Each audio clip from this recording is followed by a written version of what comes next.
untuk bersamai Rasulullah SAW di surganya dengan begitu banyak kekurangan kita. Amin amin ya rabbal alamin.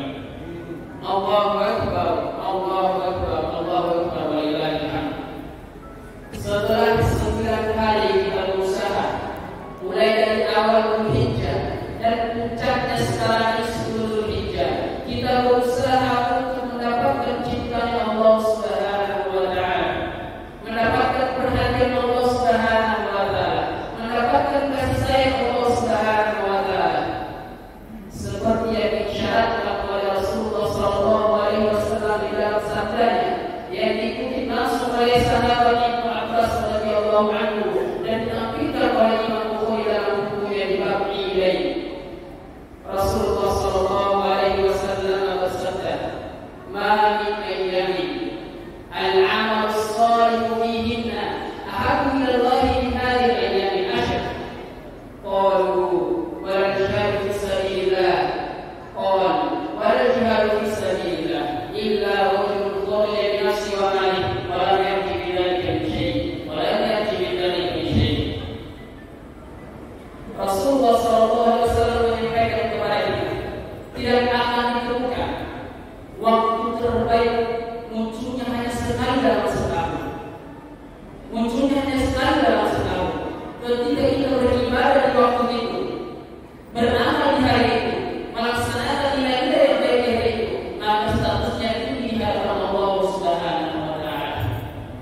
Sampai sahabat bertanya, "Ya Rasulullah, bagaimana ketika amalan di hari itu disandingkan dengan berjihad di jalan Allah Subhanahu wa taala? Yang mana yang lebih Allah pilih?"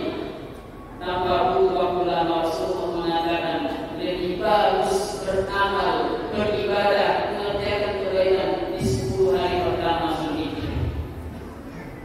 Sampai berjihad pun Allah Subhanahu wa taala dipilih beramal di 10 hari pertama Dzulhijjah.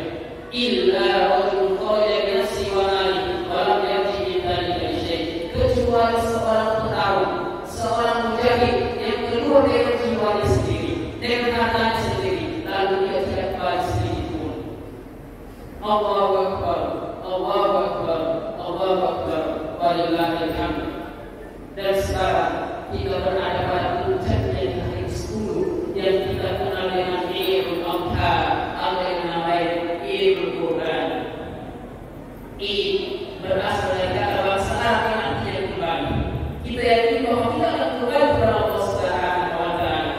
Ma'ad, tempat kembali. Innal ladzi farada 'alaika al-Qur'an la radduka ila ma'ad. Bahwasanya kita akan kembali kepada Allah Subhanahu wa taala. Qurban berasal dari kata bahasa Arab yang artinya sangat dekat. Allah ingin di tahun ini, Allah ingin di bulan ini, Allah ingin di waktu ini kita kembali dengan Allah Subhanahu wa taala. Yang menjadi pertanyaan, jangan sampai kita undang kepada Allah Subhanahu wa taala kita tidak membawa persiapan apa-apa.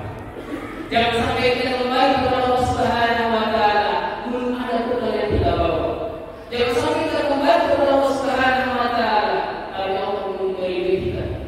Maka dari pada kesempatan kali ini adanya Idul Qurban, Allah berharap kepada hamba yang kembali lagi kepada Allah Subhanahu wa taala dengan cara